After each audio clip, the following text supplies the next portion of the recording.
accept this form of currency as all payments. And then the by agreement is, if I give Leslie $20, he'll happily take it because he can use that to buy cat food and cat litter and food, rent, whatever it is. And Bash's or Safeway will happily take that because they can use that to pay their employees. That's what we mean by agreement. That money has value because we all agree that it has value and we all agree to accept it. So that's where we are as far as the history of money.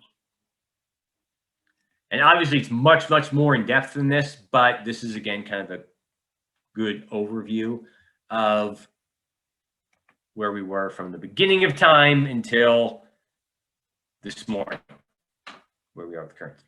And then everything out there outside of fiat currency has been done to either increase efficiency or increase security. So checks, credit cards, things like that are all based on increasing security, increasing efficiency. How can we make trade more efficient, and how can we make having this currency more secure? All right, questions on the history of money. Cool. Our last thing, or last two things actually, we started getting into the money supply.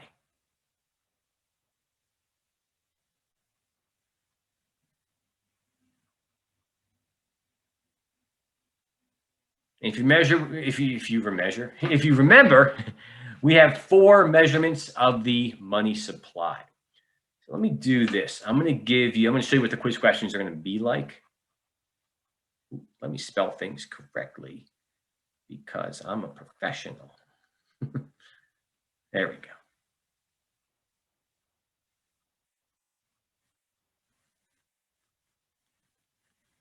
All right, so we have physical currency,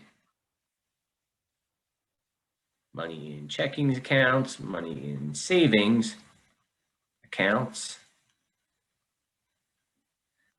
We have traveler's checks, still around. We have money market. And we have time deposits. I think that was it. Going off memory, so let me double check. I think that was it. Yes, okay. So what I'm going to do, you're going to see some quiz questions. I'm going to give you amounts for each of these. And you're going to have to tell me the M0, the M1, the M2, and the MZM. So let me quickly make up some numbers here.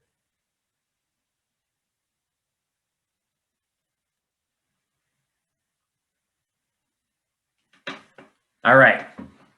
So assume those are dollar amounts, obviously much smaller, but again, it's the idea of the concept, not the really big numbers. So in this case, what is the M0? What does the M0 equal? Feel free to yell it out. The physical currency. Okay, so M0 is going to equal how many dollars? These are all dollar amounts. 8? That's a 5. My bad. 5. That was my sloppy writing. Okay. What is the M1 going to equal?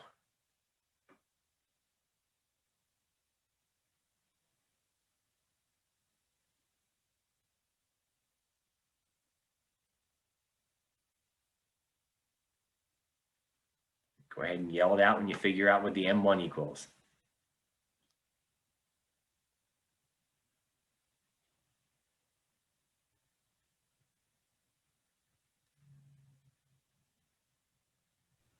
Eight checkings accounts and traveler's checks. What is M1 all? Remember, the M1 includes all the M0 plus checking accounts plus traveler's checks.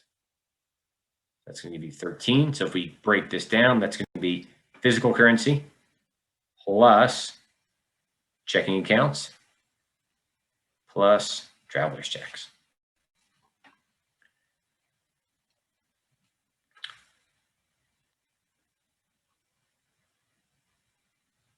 We'll do these kind of in order. MZM. What is our MZM going to equal?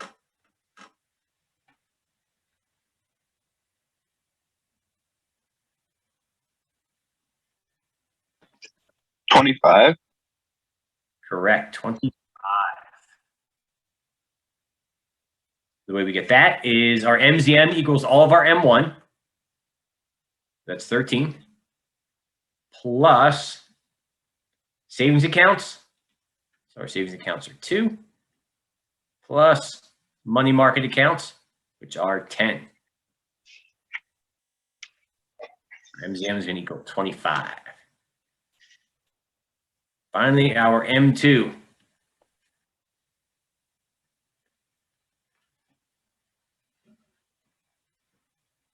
$37.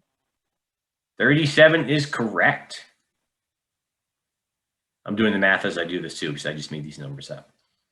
So the M2 equals all the MZM, which is 25, plus your time deposits, which is 12. So we throw these in there. That's that. That's that.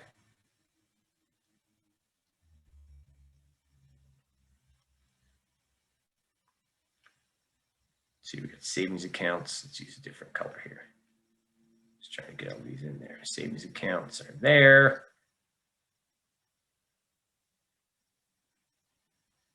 There we go. So the M0 is going to be just your physical currency. Your MZM, or I'm sorry, your M1 is going to be your M0 or your physical currency plus checking accounts plus traveler's checks. And your MZM is going to be your your M1 plus savings accounts plus money market accounts. And then finally, your M2 is all of your MZM plus the remaining time deposits. Those are your 4 measurements of money. The important one, the one that we talk about when we talk about the economy, and the one we talk about for the remainder of this class is going to be the MZM. MZM essentially is money that can be spent within the next year. So anytime between now and the next year. And we use that to make short-term predictions of what's going to happen over this next coming year. And one of the ways we can do that is by using the MZM. How much money is out there? How much money is in existence?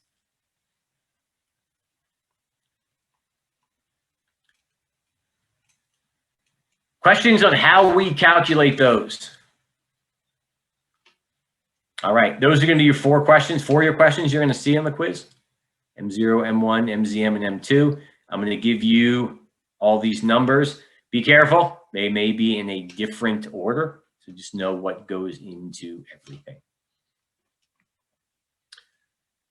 And the numbers will be small. I'm not going to give you the actual amounts. I don't need you to be able to add 1.798 trillion plus 3.24 trillion. Understand the concepts. Don't get bogged down in the actual size, dollar amount and size.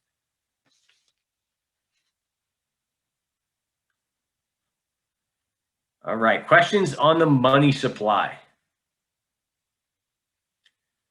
All right, so the last concept we got into tends to be one of the more confusing concepts. So I'm going to make sure that you understand it.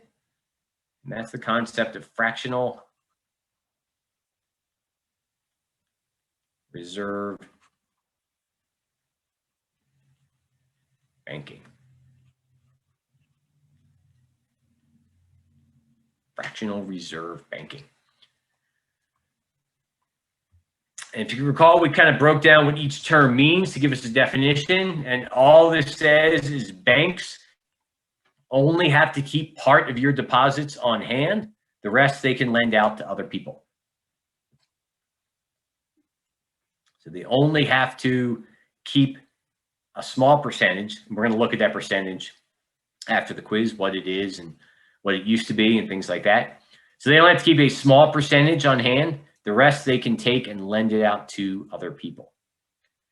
And remember the kind of the confusing part, which is confusing because it's somewhat scary, is that even though you put money in the bank and the bank then took that money and lent it out to somebody else, you still have access to that money. That money is still yours. So if you look at your bank account right now, you look at your checking account or your savings account right now, that's the amount of money that you have access to. You own that money. However, the bank has taken a chunk of that and lent that out to somebody else. So it's kind of like your money is in two places at once. Anybody here majoring in psychology? That is Schrodinger's dollar, where it is in two forms at once. This is when we take jokes and we use them in different classes. For those of you that don't know the Schrodinger's cat experiment, look it up and don't look too much into it. But right now, your checking account essentially is Schrodinger's dollar. It is both in your account and in somebody else's account at the same time. So it looks like this. You deposit $1,000 in the bank. You own that money. You have access to that money.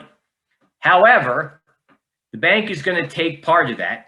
And the example I used was 900. That was just a random number. So let's say the bank takes 900 of that. They loan that to somebody else. That winds up in somebody else's bank account. You still have access to your $1,000. They have access to that $900 that they borrowed. When they put that $900 in the bank is going to take part of that, and they're going to lend that out to somebody else. And that person has access to that. Remember, fractional reserve banking, this is important because this is how the supply of money increases. Supply of money increases based on fractional reserve banking. So if we look at each individual transaction, so right here, our MZM is equal to $1,000. When this transaction occurs, our MZM now equals $1,900 because we're going to add the 1,000 in this checking account plus the 900 in this checking account. When this third transaction occurs, our MZM equals $2,700 because now we add our $1,000 plus our 900 plus our 800. So you can see here, we increased the MZM from 1,000 to 2,700 just by having the bank lend out money. We didn't even touch a printing press. So that's exactly how we increase the MZM. Once you understand this, which we will determine based on the quiz, we're then going to say, okay, how do we put controls over this entire process to increase or decrease it and change around the supply of money, change the MZM. That's what we get into with our next set of classes. Any questions on fractional reserve banking? So the $27 prop stuff it's like a almost a doubled, almost tripled profit. If you look at it, don't look at it as profit. Look at it as your money is now in 3 locations at once. But so yeah, it's not really necessarily a profit for anybody. You are creating money. But the bank is able to run their business and their building and such through some of this? No, so deposits. So think about deposits for a bank as their inventory. So when you put money in the bank, they're not using that money to pay rent or pay their employees. In fact, they're not allowed to. That is a huge federal crime. What they do is they're going to take that money that you're putting in there and they're going to lend it out to somebody else. So Mhm. basically, they're going to let somebody else use your money, and they're going to charge them rent. That's exactly when you lend money out and pay interest. Think about it like that. You're paying rent on the use of money. So they run the business on the interest? Correct. Okay. Yeah. So when you put money in the bank, that's like if you owned a T-shirt shop, your T-shirt is all those T-shirts you have for sale. That's your inventory. Well, with a bank, their inventory is money. Their inventory is the money that you put in there. They are trying to sell that inventory. In this case, they're trying to rent the inventory. So they're taking that inventory and they're trying to find people to rent that inventory out to. So maybe we could look at a bank if it clears things up. Think about a bank as Enterprise Rent-A-Car. So Enterprise Rent-A-Car has a whole bunch of cars. And the way they earn money is they take those cars and they rent them out to people for a set period of time, and people pay for the use of those cars over time. Banks are no different, except instead of cars, they're doing it with money. So when you take out a loan and you pay that loan back plus interest, really what you're doing is you are renting somebody else's money. And you're renting it for a set period of time. So it could be 4 or 5 years if you're buying a car. It could be 30 years if you're buying a house. It could be 1 year if you have a credit card, things like that. But you're essentially renting somebody else's money for a set period of time. And the interest you pay is the rent that you pay on that money. It's a really, really good way to think about it. That's crazy. Yeah, and that's a common misconception of, well, banks have, you hear about, so, a good example is Wells Fargo. So Wells Fargo has their global operations. They have about $12 trillion in deposits, a trillion with a T. Now, that doesn't mean that Wells Fargo can be like, well, we're going to build a new building. Let's pull some of Hannah's money out. And let's pull some of Leslie's money out, and let's pay for it that way. What they're saying is, let's take Leslie's money and Hannah's money, and let's rent it out to people that want to rent this money, borrowers. And then when they pay us back plus interest, we're going to take that interest that we earned, and that's what we're going to build buildings with, and that's what we're going to pay our employees with. Just like when when Enterprise Rent-A-Car, when they rent out a car, you pay for the use of that car. Well, they take that money and they buy buildings and they pay their employees and all that kind of stuff.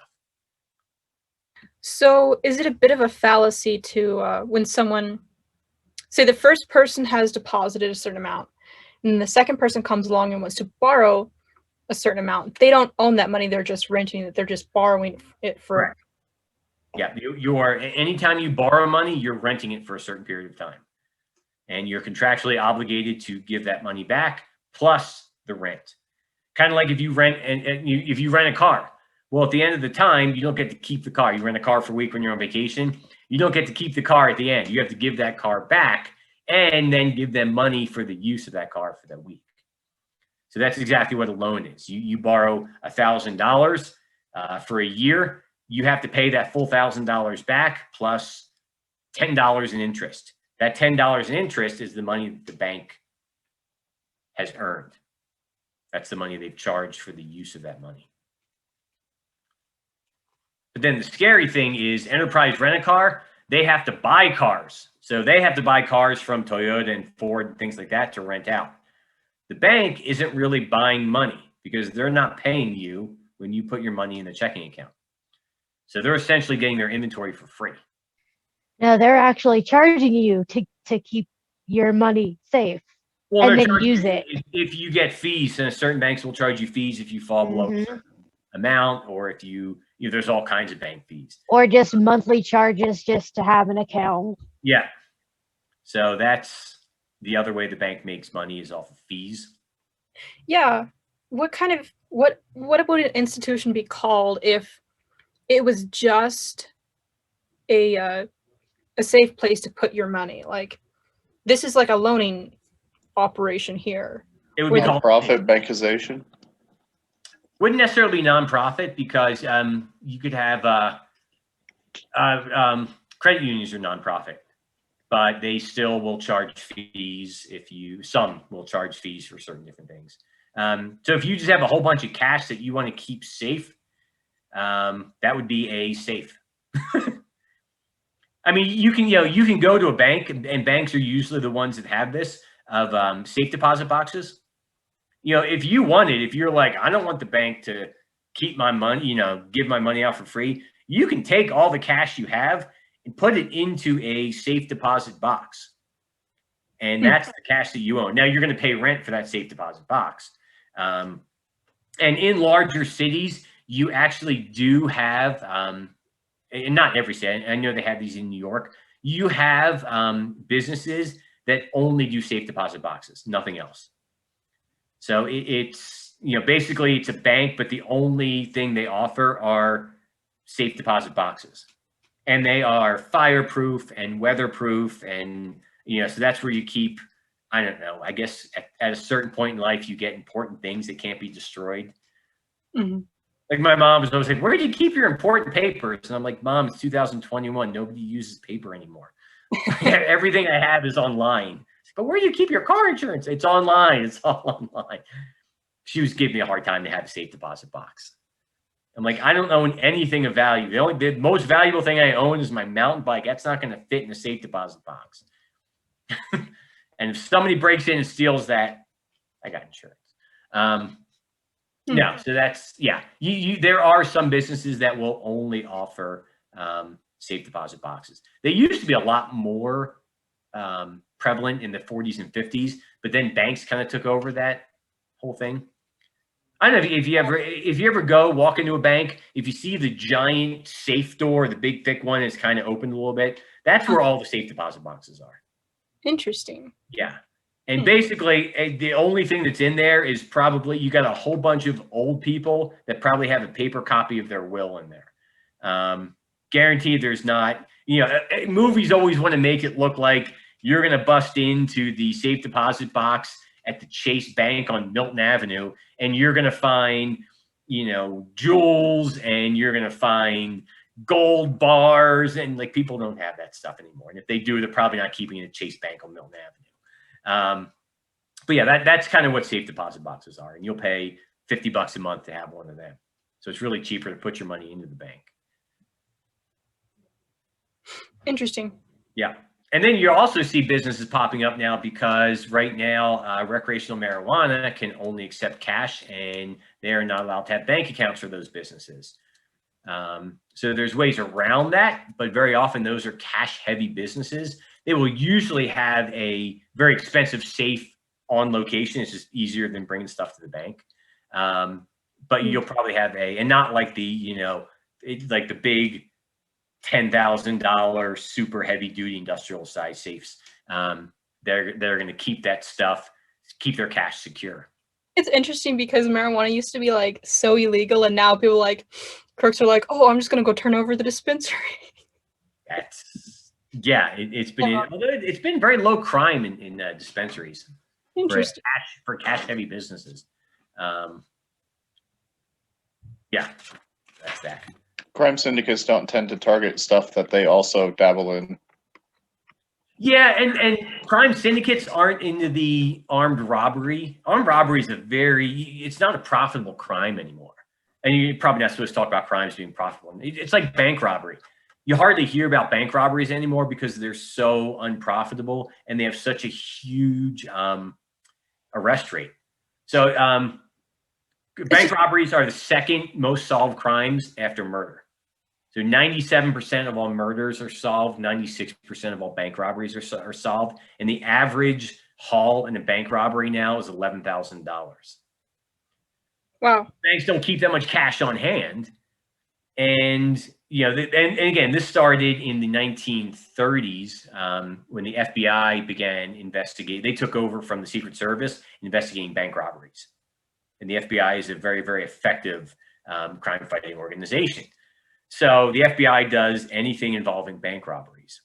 And yeah, it's just not, would you risk a 96% chance of getting arrested for $11,000? Probably not. There's way, way better ways to break the law and get that kind of money. That's much easier to. What are you advocating, Adam? Adam didn't say that. Adam didn't say that. Oh, I know. This is just data. I mean, it's. I'm not saying you should break any laws, but it's a decision that it's an economic decision. Some people decide I need to break the law in order to get money. And we know that for a fact that is a decision people make. And it becomes, okay, well, you do your homework and you realize, all right, knocking over banks is not the way to go. Like, this is not a good way to make money. I'm going to get arrested. And banks have so much, they have so much security now, not security, but like ways to track money, and they've got way better cameras than they used to. So it's, Yeah. I mean, it happens. People still do rob banks, but it's a pretty rare thing.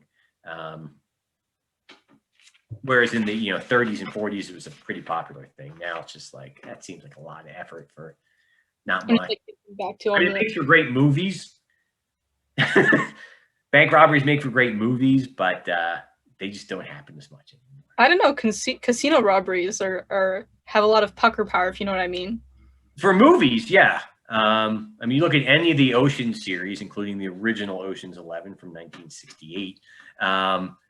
They were great movies. They make for phenomenal movies. But again, nobody's robbing a casino, not because one, because it's really hard. Casinos spend a tremendous amount of money on security.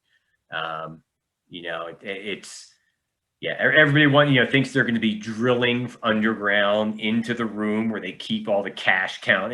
No, you're not. You're not going to do that. You're going to try to reach over at the blackjack table and grab a handful of chips from the dealer and work your way to sprint towards the front door. That's the best you're going to do. Nobody is creating power outages in the entire Las Vegas area with an EMP so that they can dig into the safe. But that makes for great movies, and that's why it makes for great movies, because it's not real.